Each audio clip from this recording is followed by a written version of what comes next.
Dear friends, आज का topic है बड़ा इंटरेस्टिंग टॉपिक है, बड़ा ज्वलंत टॉपिक है।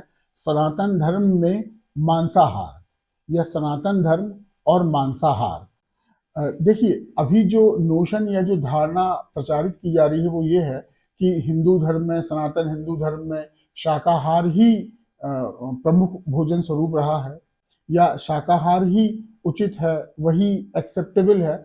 लेकिन इस वीडियो को कृपया अंत तक देखिए तो आपको एक बहुत बड़ी विसंगति और विरोधाभास का पता चलेगा, जो आपके बाबा लोगों के कथनों से ही जाहिर होगा। देखिए, एक बात समझिए, हमारे वर्तमान जो बाबा लोग हैं, जो धर्म प्रचारक लोग हैं, ये बताते हैं कि सनातन धर्म एक जमाने में पूरी दुनिया में फैला हुआ था। मतलब ये यूनिवर्सल भी है, एटर्नल भी है। एटर्नल का मतलब होता है कि ये शाश्वत है, सनातन का मतलब होता है शाश्वत, और यूनिवर्सल का मतलब है कि ये सभी जगह सनातन धर्म फैला हुआ था। हम उनकी बात बिल्कुल स्वीकार करने को तैयार हैं। लेकिन जरा गौर फरमाइए कि इसी दुनिया में 50-60% ऐसे इलाके हैं, ऐसी जगह हैं जहां पर शाकाहार, वेजिटेबल्स संभव ही नहीं है। वहां पर मांसाहार करना मतलब मांस मछली खाना, वहां पर कोई चॉइस या शौक की बात नहीं है। वो उनके सर्वाइवल का प्रश्न है, उसके सिवा वहां कुछ होता ही नहीं है।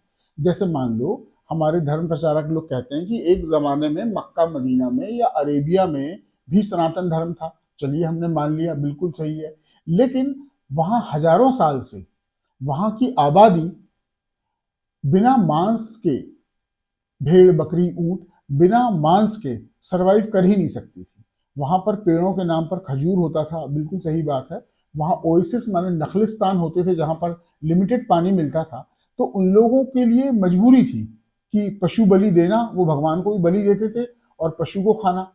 तो ऐसे बहुत से इलाके हैं। अब कुछ इलाके हैं जहां पर मछली ही उनके भोजन का 90% अंग है, उसके बिना वो काम चल ही नहीं सकता। तो अब, और आप कहते हैं कि सनातन धर्म वहां पर भी था। हाँ, हम बिल्कुल मानते हैं वहां पर था। भारत में ही बंगाल और आप असम तरफ चले जाएं तो जो नदियों के किनारे वाले इलाके हैं या जो सागर किनारे वाले इलाके हैं, वहां पर वेजिटेबल्स की, शाकाहार की प्रचुरता नहीं है। जो कुछ भी है बहुत लिमिटेड है। तो वहां पर उनके भोजन के 90-80% हिस्से में वहां मांसाहार रहेगा ही रहेगा। तो अब देखिए, इस कथन का विरोधाभास देखिए।